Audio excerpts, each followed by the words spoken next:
Hey everybody, it's Doug Schauf with the Make Maine, your home team over Remax Oceanside. Maine has changed a lot in the past decade, especially in like the housing market, the job market, remote work, how the weather has changed, what's affected by all this stuff. We're gonna dive in on it and talk a lot about how Maine has changed in the last decade. First thing we wanna talk about is housing prices. Obviously on this channel, because I'm a realtor, we talk a lot about real estate and what's happening in Maine. We wanna talk about what has happened in the prices. We've talked a lot about how prices have increased dramatically, but we're gonna give you some numbers here. So what we looked at was 2014 compared to 2024. The median home price in Maine in 2014 was $175,000. I'll tell you, in hindsight, I wish I bought like 20 homes back then. 2024 has jumped to around 400,000. So that's a huge increase. Our team here in the Portland area, our average ticket's in the mid fives, 550-ish. That's just our team. That's not, statewide data or anything, but you can see when you're hyper local, those numbers might be much, much higher. Demand has surged. There's low inventory. Because of COVID and what happened with the real estate market after that, people forget that from 2014 to 2020 was still a pretty hot real estate market. It was climbing there, not as dramatic as it was when COVID hit, but it was still climbing. I talked about low inventory even before 2020. If you watch some of our videos, you'll see that. For locals, it means fewer affordable options for homeowners, but huge equity growth. That's the good thing about housing prices going up. So out-of-state buyers have also changed the game, especially when it comes to housing prices. A report from the Maine Real Estate and Development Association shows that 40% of homes purchased in 2023 came from out-of-state buyers, which is up from 25% in 2019. Massachusetts, New York, and California were leading the list on that. California I was surprised about because our team also was starting to get a lot of calls, especially through the COVID timeframe, of people from California.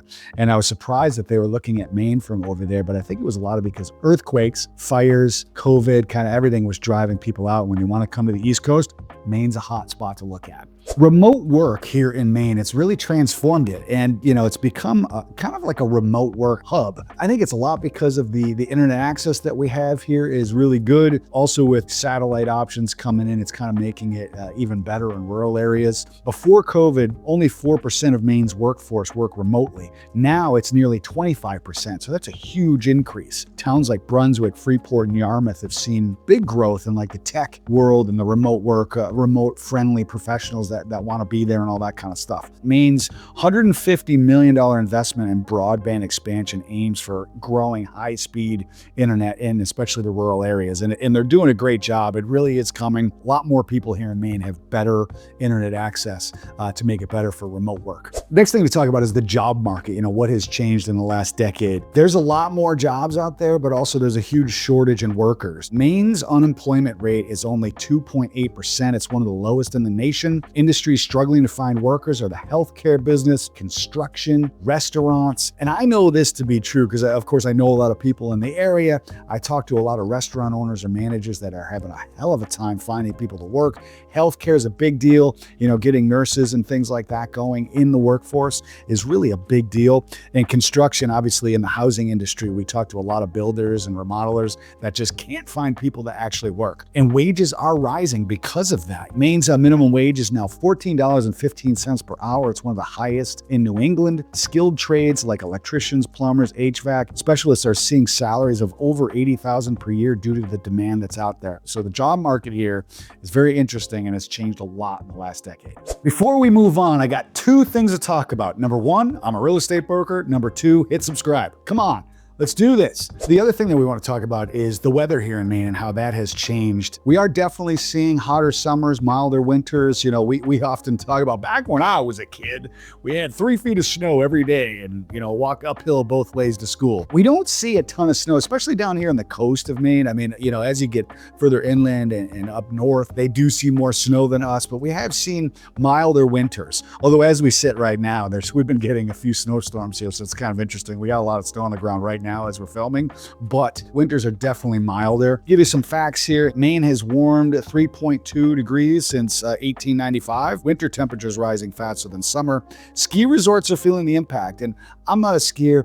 But the people that I know that ski, and there's a lot of them, do talk about sometimes, winters, sometimes the ski resorts are struggling to make snow, things like that. The lobster industry, this is a hot topic. I mean, if you know a lobsterman, reach out to them, talk to them. They are definitely seeing it. Like as the Gulf of Maine warms, lobsters are moving up north, and that can hurt the lobster industry a lot. Coastal flooding has increased 233% since 1960. That source is from the Maine Climate Council 2024. Homeowners in flood zones are facing rising insurance rates due to increased storm activity. The flood zones are kind of interesting though.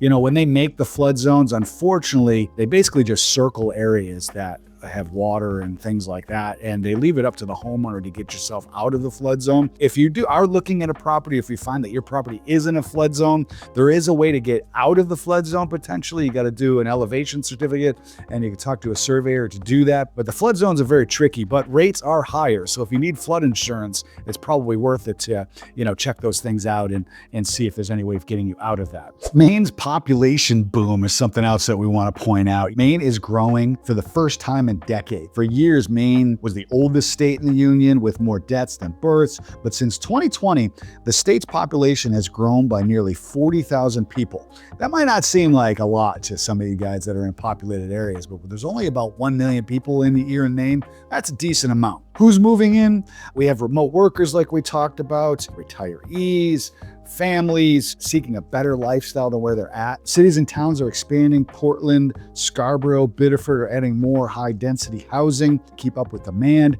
Westbrook's Rock Road development is a perfect example of mixed-use expansion. We're starting to see a lot of these developments take place.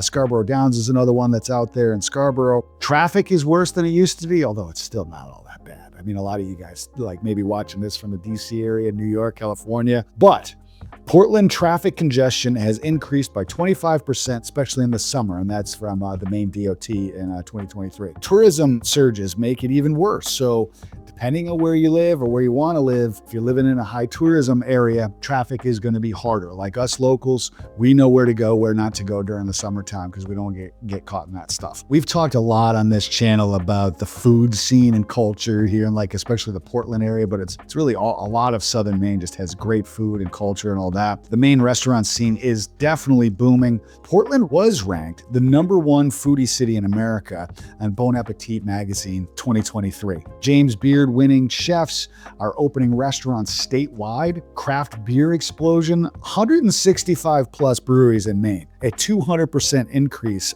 from a decade ago. That's pretty darn cool. Let's see, music, art, festivals are bigger than ever. Maine's First Friday Art Walk attendance has tripled in the last 5 years. Of events like Yarmouth Clam Festival and Common Ground Fair are drawing record-breaking attendance. All great news for those communities. So one thing's for sure, Maine has definitely changed in the last decade, and hopefully this was a lot of good information for you. If you live here, what have you seen changed in the last decade? I'd love to hear about that. Comment below, let me know your specific town that you've seen changes in. I'd love to know about it, maybe have a conversation about that. Anyway, hopefully this video was helpful, and remember, if you make Maine your home, you don't have to do it alone. Hey, come here. Hey, YouTube thinks you're gonna like one of these videos, so click on it and let me know what you think. And remember, come back again soon, because we do a video every Friday.